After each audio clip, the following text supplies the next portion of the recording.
Bismillahirrahmanirrahim. Assalamualaikum warahmatullahi wabarakatuh. Alhamdulillahirrabbilalamin.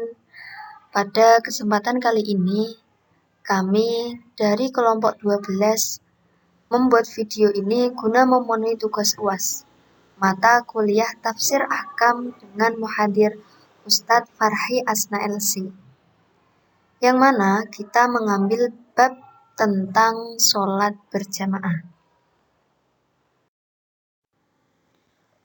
Sebelumnya, perkenalkan, saya Dewi Nur Arifah Wahidah dengan NIM 104230039. Saya Siti Fatimah dengan NIM 104230036. Saya Indah Mufatihur Rahmah dengan NIM 104230030. Di sini akan ada beberapa sub pembahasan. Yang pertama yaitu tafsir ayat, yang kedua definisi sholat, yang ketiga rukun dan syarat sholat jamaah, dan yang keempat hukum sholat jamaah itu sendiri. Di sini kami masuk dalam pembahasan tafsir ayat. Kami mengambil surah Al-Baqarah ayat 43 yang berbunyi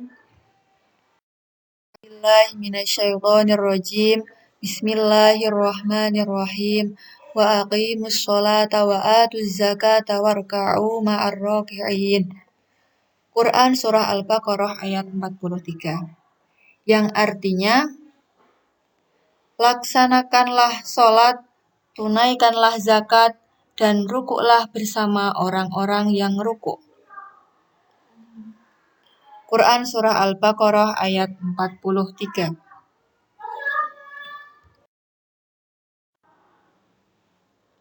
Pada ayat ini terdapat penjelasan kenapa dalam ayat ini hanya disebutkan rukuk saja tanpa sujud. Di sini ada beberapa jawaban. Yang pertama yaitu karena rukuk termasuk rukun daripada sholat. Tanpa rukuk, sholat seseorang tidak sah. Maka ketika disebut rukuk, sudahlah cukup untuk mewakili sholat.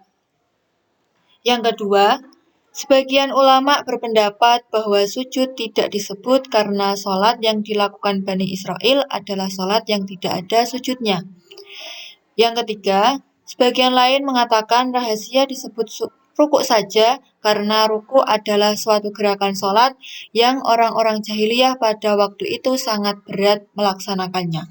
Oleh karena itu, penekanan perintahnya dengan menyebut rukuk supaya mereka lebih bisa menerimanya. Banyak dari ulama yang menyatakan bahwa firman Allah yang berbunyi rukuklah bersama orang-orang yang rukuk menunjukkan perintah untuk melakukan sholat berjamaah. Akan tetapi perintah ini menunjukkan wajib sholat berjamaah atau tidak. Dalam hal ini terdapat perselisihan pendapat. Tetapi mayoritas ulama mengatakan bahwa sholat berjamaah itu hukumnya sunnah muakkad. Dalilnya terdapat pada hadis yang berbunyi sholat jamaah lebih utama daripada sholat sendiri. Dan keutamaannya itu sebanyak 27 derajat. Kemudian kita masuk pada pembahasan yang kedua, yaitu definisi sholat. Sholat dalam bahasa Arab, kata sholat bermakna ad-du'a, kata sholat dengan makna doa. Adapun menurut istilah, sholat didefinisikan oleh para ulama sebagai serangkaian ucapan dan gerakan yang tertentu, yang mana dimulai dengan takbir dan diakhiri dengan salam, dan dikerjakan dengan niat dan syarat-syarat yang tertentu. Kemudian sub pembahasan yang ketiga, rukun dan syarat sholat. Sholat berjamaah. Rukun sholat berjamaah yaitu yang pertama harus ada imam.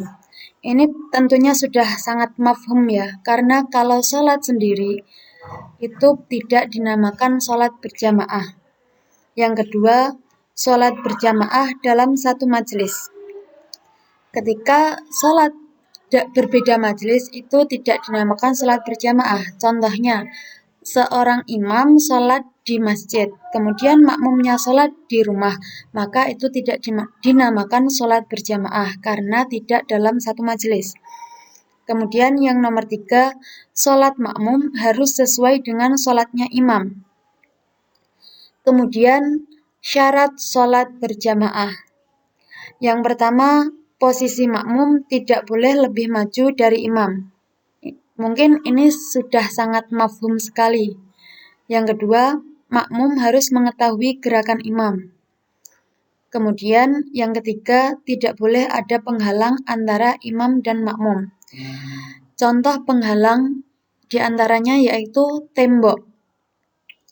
Contohnya, ada seseorang sholat dalam satu ruangan, kemudian antara imam dengan makmumnya itu terpisahkan oleh tembok atau pintu, maka itu tidak dinamakan dengan sholat jamaah, dan itu tidak memenuhi syarat sahnya dalam sholat berjamaah. Kemudian yang nomor 4, makmum harus berniat menjadi makmum. Kelima, bentuk sholat imam dan makmum harus sama. Kemudian yang nomor 6, makmum harus mengikuti imam dalam melakukan atau meninggalkan sunnah. Dan yang terakhir, gerakan makmum tidak boleh mendahului atau tertinggal dari gerakan imam. Selanjutnya masuk sub pembahasan yang keempat, yakni hukum sholat berjamaah menurut pendapat ulama. Sudah dikatakan bahwasannya hukum sholat berjamaah itu ada perbedaan pendapat, yakni hukum-hukumnya. Yang pertama, fardu ain. Ini adalah hukum wajib berjamaah bagi kaum laki-laki yang ingin sholat Jumat. Sehingga jika sholat Jumat tidak dilaksanakan secara berjamaah, maka hukumnya tidak sah. Hukum yang kedua yakni fardu kifayah. Ini merupakan kewajiban kolektif dalam artian jika sudah ada sebagian masyarakat yang mengerjakan sholat berjamaah, maka kewajiban masyarakat lainnya itu sudah gugur. Sebaliknya, jika tidak ada yang mengerjakan, maka seluruh masyarakat itu akan mendapatkan dosa. Kemudian hukum yang ketiga yakni sunnah. Ini seperti sholat jamaah hari raya Idul Fitri, Idul Adha, istisqa, dan sebagainya. Lanjut, hukum yang keempat yakni mubah. Ini adalah sholat jamaah yang dilakukan dalam sholat-sholat yang tidak disyariatkan untuk berjamaah, seperti sholat duha dan sholat rawatib. Jadi ketika sholat duha dan sholat rawatib itu dilakukan secara berjamaah, maka di sini itu dihukumi mubah. Kemudian hukum yang kelima yakni khilaf. Ini terjadi ketika perbedaan niat antara imam dan makmum. Semisal imam berniat sholat bukan qodho, sementara makmum itu berniat qodho. Atau bahkan sebaliknya, imam berniat ada, kemudian makmum berniat ada, kemudian imam berniat qodho. Hukum yang keenam yakni makruh. Hal ini jika seseorang melakukan sholat berjamaah dengan imam yang fasik. Hukum yang terakhir yakni hukum haram, yakni seperti sholat berjamaah yang dilakukan di atas tanah hasil rampasan atau diperoleh dari cara yang tidak halal. Di lokasi gosok tanpa izin, walaupun secara hukum sholatnya tetap sah. Jadi sholatnya seseorang yang sholat di atas tanah gosok itu dihukumi sah sholatnya. Akan tetapi perbuatan tersebut itu dinamakan perbuatan yang haram. Kemudian terakhir kita akan menjelaskan hikmah sholat berjamaah. Mungkin hikmah dari sholat berjamaah itu ada banyak. Akan tetapi di sini kami hanya menjelaskan 3. Di antaranya, yang pertama, Allah akan menaunginya di hari kiamat kelak. Hikmah sholat berjamaah selain terhindar dari gangguan setan dan mendapatkan pahala yang berlipat ganda, mereka yang sholat berjamaah juga akan mendapatkan naungan Allah Subhanahu wa Ta'ala di hari kiamat kelak.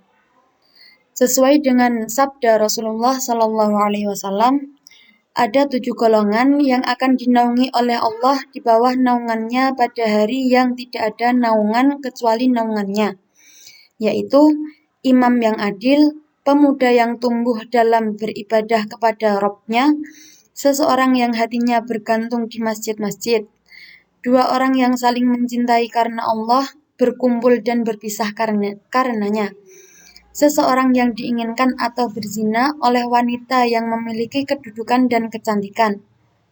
Maka ia mengatakan, sesungguhnya aku takut kepada Allah. Seseorang yang bersedekah dengan sembunyi-sembunyi sehingga tangan kirinya tidak mengetahui apa yang dinafkahkan oleh tangan kanannya. Dan seseorang yang mengingat Allah dalam keadaan sepi atau sendiri, lalu kedua matanya berlinang. Hadis riwayat Bukhari dan Muslim.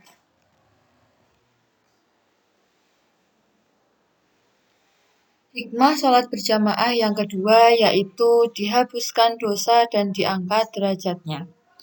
Dalam hadis disebutkan, banyak melangkah kaki menuju masjid merupakan sebab yang dapat menghapuskan dosa dan meninggikan derajat.